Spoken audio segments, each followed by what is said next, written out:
Mechanical singing birds first appeared in 1780, adorning snuff boxes.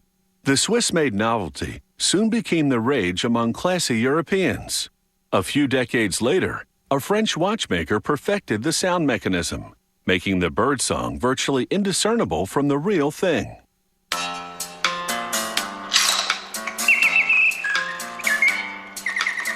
Switzerland is home to the last remaining company making these singing automatons. The workshop crafts large ones that go in bird cages and small ones that pop out of boxes and clock cases. The first step is to adjust the bird's two spring-loaded steel rods. One pivots the bird's head and the other its beak and tail. Then it's time to dress the bird's body. It's illegal to harvest real bird feathers, so the artist uses real antique feathers in a couple of key spots and realistic-looking synthetic feathers everywhere else. To craft the tail, she glues feathers onto stiff paper, then folds it over and adheres it to the bird. Then she adds more feathers, meticulously creating colorful layers. The plumage alone takes about 4 hours' work.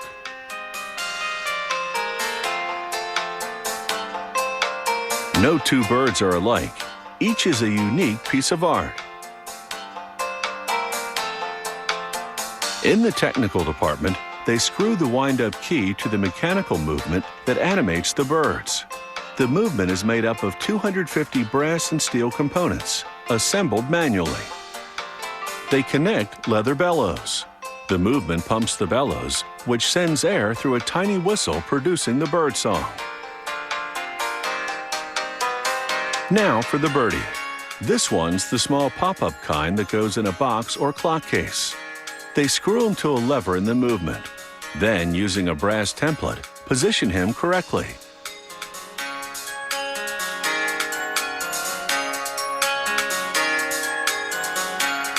This rack gear moves the bird from side to side while he's up and singing. This pin attaches that gear to the movement. This lever pops the bird out of his nest, moves the rack gear, and pumps the bellows.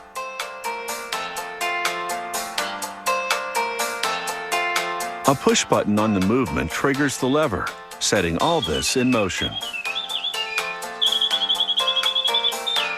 Now they install the movement into its decorative box.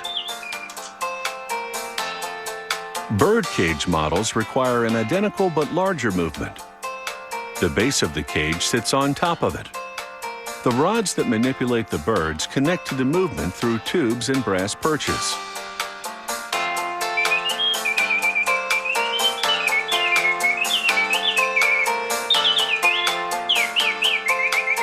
Workers construct the top of the cage over a curved form.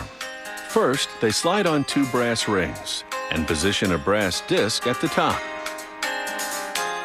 Then they feed thick brass wire through holes in the rings.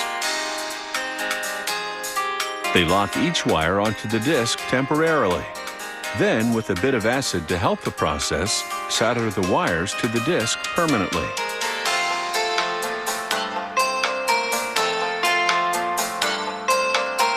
After making sure everything's well positioned, they solder the wires to the rings as well.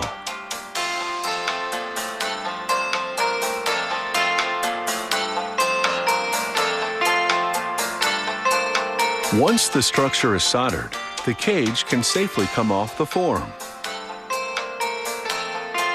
Decorative brass rings cover the structural ones. They too have to be soldered in place. This requires a light brush of acid, lead pellets, and a torch to melt the lead, bonding the outer and inner rings.